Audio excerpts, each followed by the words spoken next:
ಪದೇ ಪದೇ ಕಷ್ಟಗಳು ಬರುತ್ತಿವೆ ಅಂದರೆ ನಿನ್ನ ಹಣೆಬರಹ ಸರಿಯಿಲ್ಲ ಅಂತ ಅಲ್ಲ. ಮುಂದೆ ನಿನಗೋಸ್ಕರ ತುಂಬ ಒಳ್ಳೆಯ ದಿನಗಳು ಕಾಯುತ್ತಿವೆ ಎಂದರ್ಥ. ಗೆಲ್ಲುವುದರಿಂದ ಶಕ್ತಿ ಬರಲ್ಲ, ಸೋಲುವುದರಿಂದ ಶಕ್ತಿ ಬರುತ್ತದೆ. ನಗುವಿನಿಂದ ಕಾನ್ಫಿಡೆನ್ಸ್ ಬರಲ್ಲ, ನೋವಿನಿಂದ ಕಾನ್ಫಿಡೆನ್ಸ್ ಬರುತ್ತದೆ. ಅದಕ್ಕಾಗಿ ಸೋಲು ನೋವುಗಳನ್ನು ದ್ವೇಷಿಸಬೇಡಿ. ಪ್ರತಿಯೊಂದು ಕತ್ತಲೆ ಮನೆಗೂ ಬೆಳಕಿನ ದಾರಿಗಾಗಿ ಒಂದು ಕಿಟಕಿ ಇರುತ್ತದೆ. ಅದೇ ರೀತಿ ನಮ್ಮ ಕಷ್ಟದ ಜೀವನದಲ್ಲೂ ಸುಖದ ದಾರಿಗಾಗಿ ಒಂದು ದಾರಿ ಇದ್ದೇ ಇರುತ್ತದೆ. ಕಷ್ಟದಿಂದಲೇ ನಿಮ್ಮ ಸುಖದ ದಿನಗಳ ಜನನವಾಗುತ್ತದೆ. ಸೋಲಿನಿಂದಲೇ ಗೆಲುವಿನ ಪಯಣ ಶುರುವಾಗುತ್ತದೆ. ಅದಕ್ಕಾಗಿ ಕಷ್ಟ ಸೋಲು ಎದುರಾದಾಗ ಅಳುವ ಬದಲು ಖುಷಿಪಡಿ.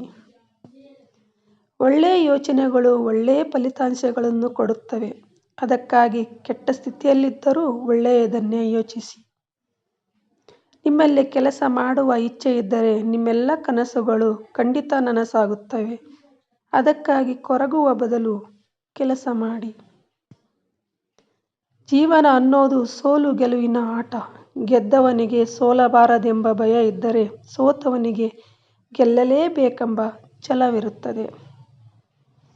ಪ್ರತಿದಿನ ಹೊಸ ದಿನವಾಗಿದೆ. ಹಳೆಯದನ್ನು ಮರೆತು ಹೊಸದಾಗಿ ಕೆಲಸ ಪ್ರಾರಂಭಿಸಿ.